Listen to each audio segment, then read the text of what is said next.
Zunächst mal möchte ich mit dem Dank beginnen an Präsident von ROMPUY, dass wir erneut hier sein dürfen und dass wir über die Abläufe der Preisverleihung in Aachen miteinander sprechen können, die Antragung ganz offiziell heute vornehmen konnten.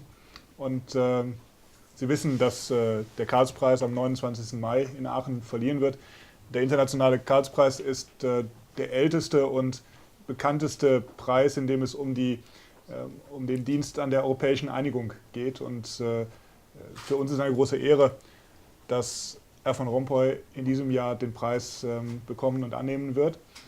Und es eröffnet die Möglichkeit, die wir in Aachen so gerne geben, als Plattform zu dienen, um europäische Themen zu diskutieren. Ich darf das Wort weitergeben an den Vorsitzenden des Karlspreisdirektoriums, Herr Dr. Linde.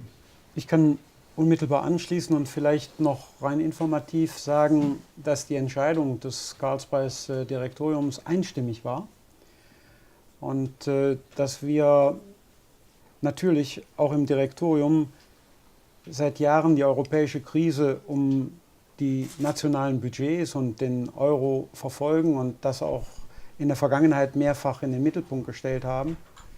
Diese Alltagsarbeit, aber auch zugleich diese, ich sage es ganz bewusst, auch visionäre Arbeit, die haben wir beim Präsidenten des Europäischen Rates wiedergefunden und auch den Optimismus, den er versprüht, die Entschiedenheit, mit der er zu Werke geht.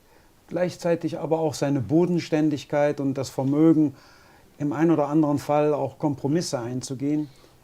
Das hat uns überzeugt, weil wir glauben, dass wir auch den Bürgern klar machen müssen, Europa fällt nicht wie das Manna vom Himmel, sondern Europa ist eine Aufgabe, die sich Tag für Tag neu stellt. Und diese Aufgabe braucht auch Arbeiter, die dafür eintreten. Thank you, Mr. Chairman. Thank you, Mr. Mayor. I'm very grateful that this prize was awarded to me. I never could imagine that I would receive one day this prize, because my master in politics and leermeester is Leo Tindemans, who received the prize in 1976. I was at that time member of his cabinet. I was very young at that time. I'm still young, but even younger at that time. And this was considered as really a highlight in his career, and I consider it also as a highlight in my career. And the Charlemagne Prize, as he said in English, is for me really something very, very, very special. I refused, and that we convened among us, some kind of personal laudatio. And that's why we together invited the prime ministers of Ukraine, of Georgia and of Moldova to speak and let's say to make a laudatio of the European Union and their strong relationship they want to have and they already have with the European Union. And it comes at the end of my European career, and I consider this as also as a, let's say, a recognition of the collective work we did in the European Union to overcome the Eurozone crisis. Because I fully agree with what the Chancellor said a few years ago, that the end of the Eurozone would have been also the end of the European Union.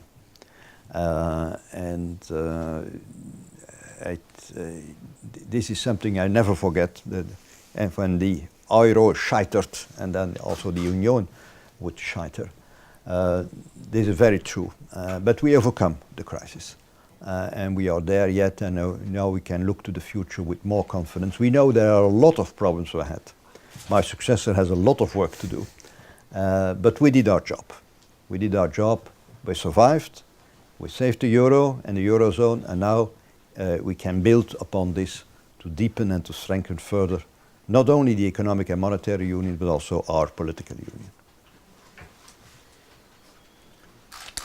Mr. President, you've been for a long time a great enthusiast of the European idea.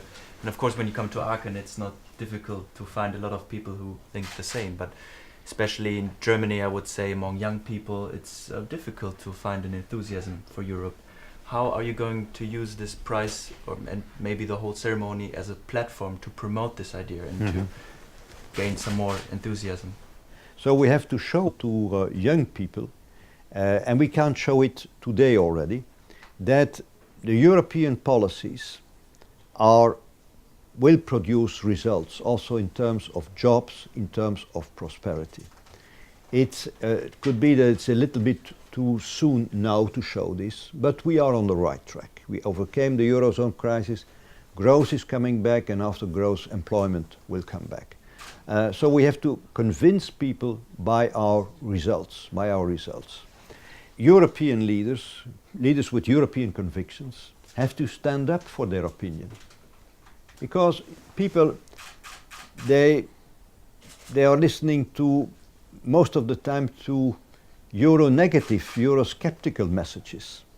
And I know that among the leaders, and not only the prime ministers, but also political leaders, leaders of socio-economic corporations and so on, there are a lot of people still with very pro-European ideas. I simplify now a little bit. And they are not speaking loudly about their convictions. So there is no answer to all the doubts and the fears.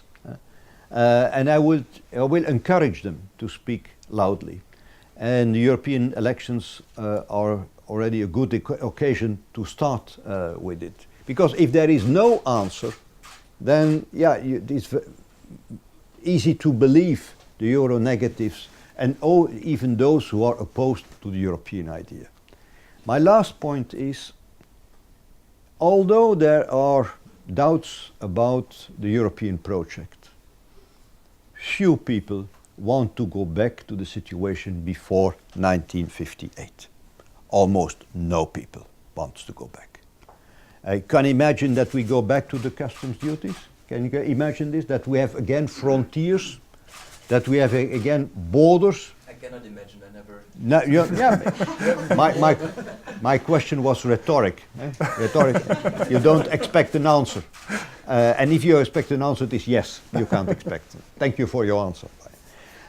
Even in most of the countries, I know there are groups and some parties who are in favor of it, but most of our countries can't imagine that we go back to the Belgian franc, the Dutch guilder, the French franc, the Spanish peseta, and so on. I know some are defending a return to the Deutschmark, but the overwhelming majority, even in Greece, they want to keep the euro. So if there are doubts on the European project, you have to nuance. Almost nobody wants to go back to the situation before the European community and before the European Union. So my conclusion is that it's much more European awareness, much more European conviction than most people think. If you confront people with the alternative of Europe, they say no. They say no. That does not mean that they are agreeing with all what's happening at the national level and at the level of the Eurozone. But nobody wants to go back to the previous situation. Nobody wants to go back to Charlemagne.